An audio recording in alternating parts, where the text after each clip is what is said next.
私は人呼んでトルネード追跡人です。風が巻き上がり、条件が良ければ車に乗って凶暴な嵐を追いかけます。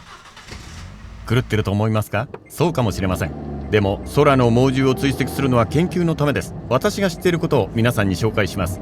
トルネードは嵐の中で形成された高速で回転する空気の柱で、上後状の雲によって地表へとつながっています。トルネードが起こると地表にあるものを引き裂き、生命や土地、建物への大きな脅威となります。そのためこの現象に関する研究が盛んに行われています。しかし実際はトルネードの発生には未解明の部分が多いのです。あるトルネードを起こすための条件が別のトルネードを起こすとは限りません。しかしトルネードの記録を始めてから私たちは多くを学びました。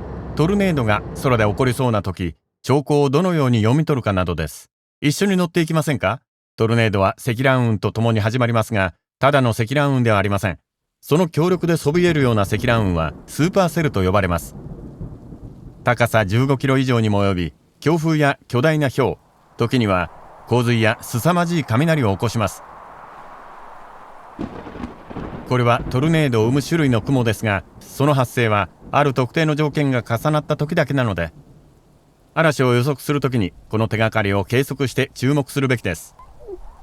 トルネードが成長にはまずは上昇気流が必要です。すべての嵐は雲の副産物である水分の凝結とともに形成されます。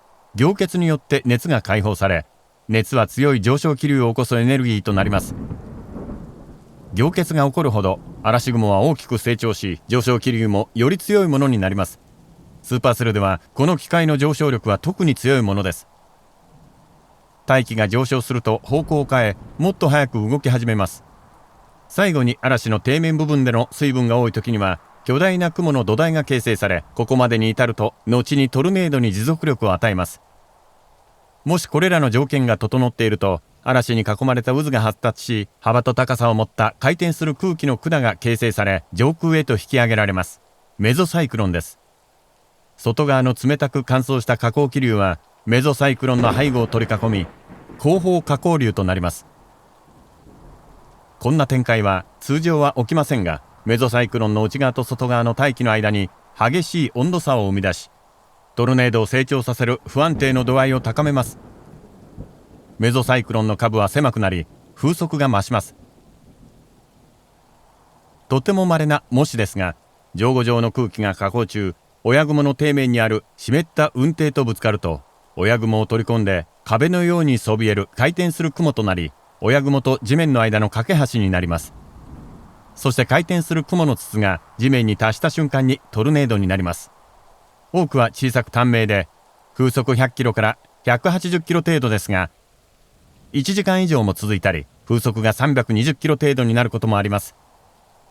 トルネードは美しく恐怖でもあります。皆さんの街がその通り道にあったら、誰もトルネード追跡人の私でさえも事象の展開を見て楽しむことはできません。しかしトルネードにも終わりが来ます。温度差がなくなり、状況が安定したり、大気中の水分がなくなると、強力だった親雲も勢いを失い、トルネードを内側へと引っ込めます。そうなっても気象学者やトルネード追跡人は、積乱雲が長いロープを再び下ろさないかと警戒状態で観測を続けるのです。